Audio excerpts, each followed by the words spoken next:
make sure people know what that homeschool is. Again, using print, the city, there's a magazine mentioned, the Challenger. We need to be on TV in the commercials with more information there as well. Social media, Self-Edge Quarterly, and a few more social, the modern ones, Facebook. But we can't do any of this unless we have a very clear policy that we're advertising and marketing. Okay, so to wrap it up, your main questions are who is on the marketing crew and what are their strategies? That's one of your questions. So what was the marketing strategy for last year, say? What did they do to market? And who is in the communications department? Who and what's the strategy? What are their responsibilities? What was done? Responsibilities too. Okay. Great. Thank you. I did actually get your last minute worth of stuff, so I figured this out. This group. So connect it to the name of your group and what were some of the main points you discussed. Yeah, Rob. Group.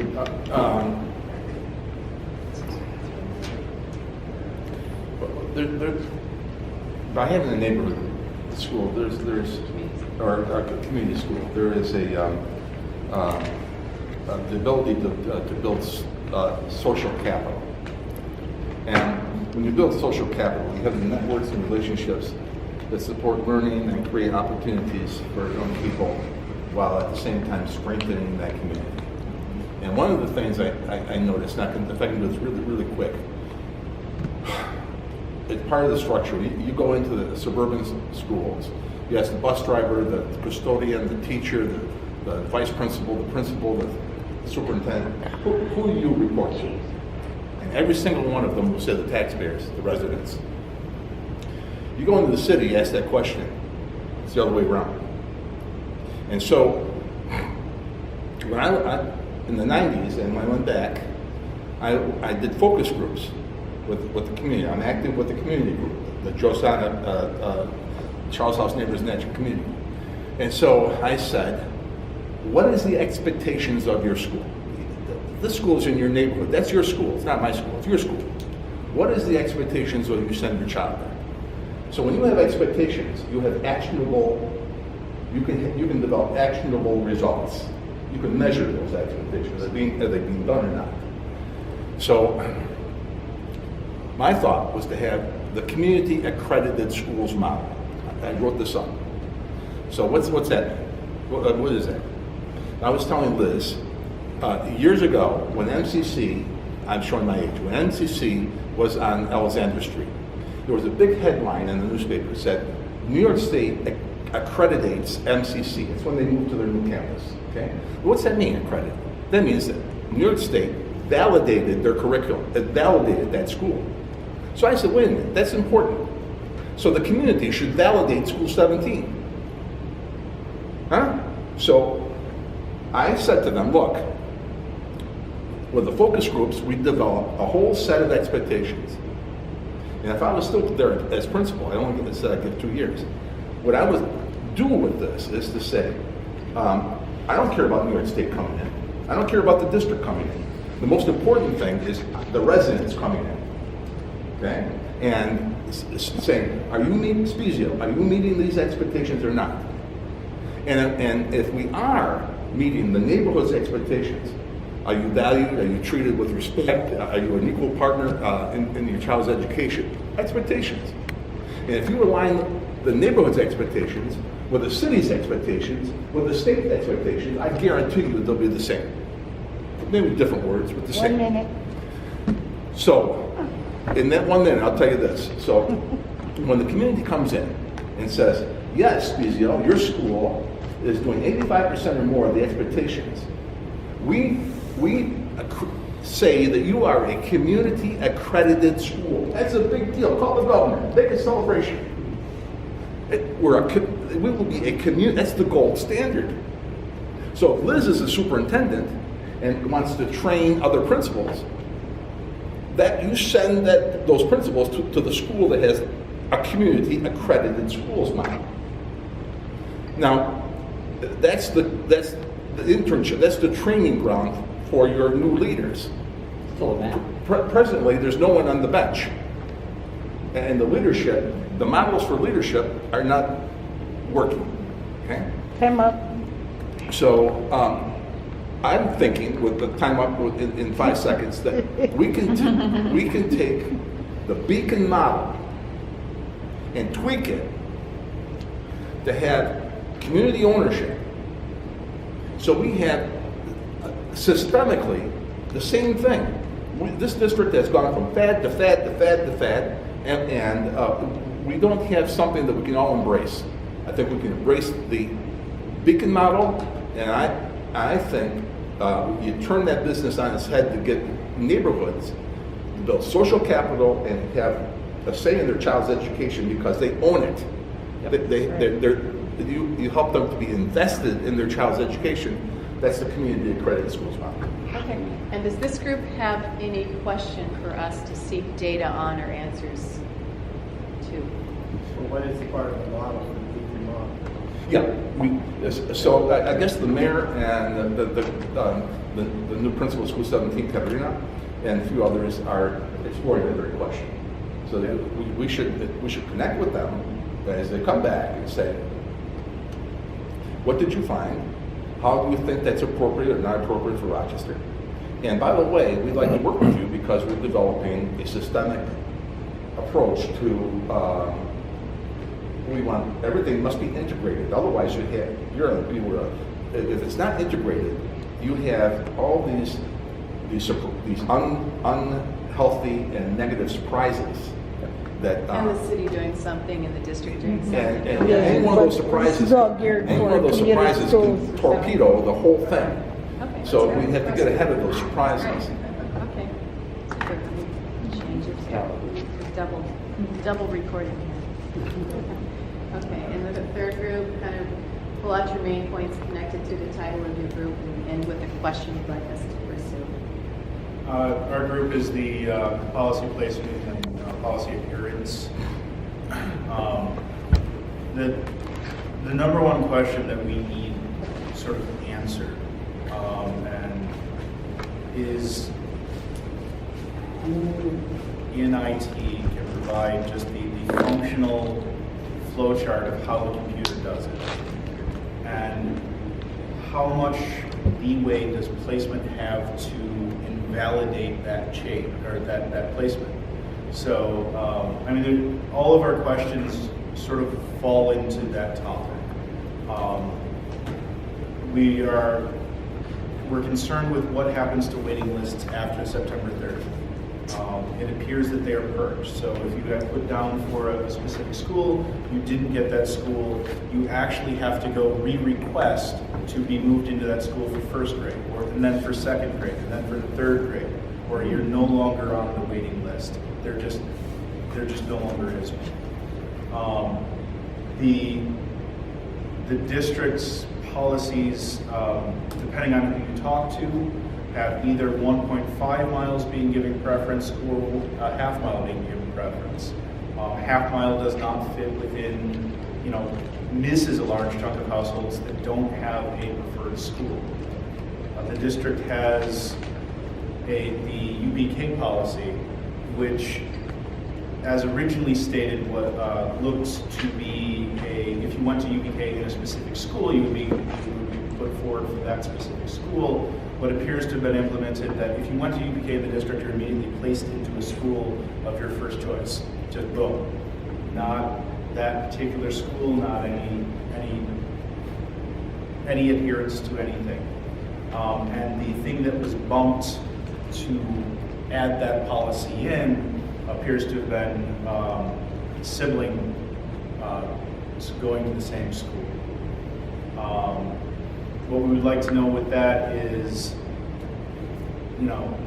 does the district truly want that as a universal thing, or was that supposed to have been, you're in the school already, you happen to be attending, UPK at 42 school, yes, I'd like to go to 42 school, you're immediately in, not you're attending UPK at 42 school, I'd like to go to 17 school, you're immediately in.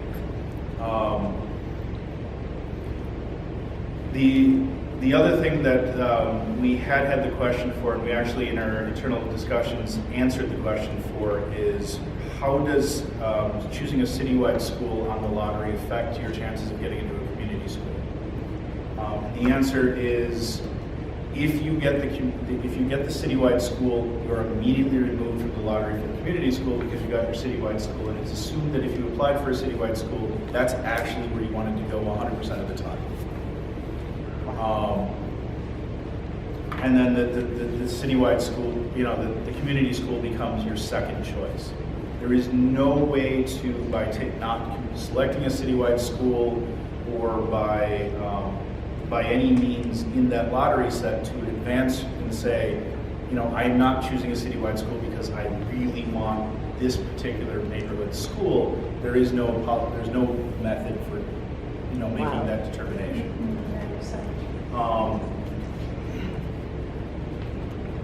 Because of how large the district's zones are, per the literature, only about 97% of kids are even getting into their second choice community school. So because there's 10 schools, 15 schools in there, there is a fallout of about 4 to 5% that isn't getting any of their choice schools. It has been requested in the past, has been provided in the past, but is not presently being provided to parents what the odds of getting into any specific school are. That data apparently is a fight every single year to be gotten out of the computer system. Rather that is just because nobody has saved their word to get it, or rather that's because it's actually truly just not well maintained, or what, I do not know. We would like to know why they can't, why can't somebody just right now go push a button and find that out? That should be an easy thing to do. So I guess to sort of recap, the questions we are bringing is, who put together the design for the computer program, and can they provide the block flow chart of this step happens first, this step happens second, and exactly down through the list. The second question that we're bringing to the floor is, what happens to waiting lists, and how is it communicated when you are on a waiting list, where you are in that line, and rather that you aren't after a certain period of time. How are transfers? And the third one is, how are transfers prioritized? So if I go to get on a waiting list, if I go to move schools, is there a priority of close school? Is there just is there a spot? Is there a, what? Is it first come, first serve? What is the actual priority for transferring schools? Great, awesome. So I have a couple questions into that bucket.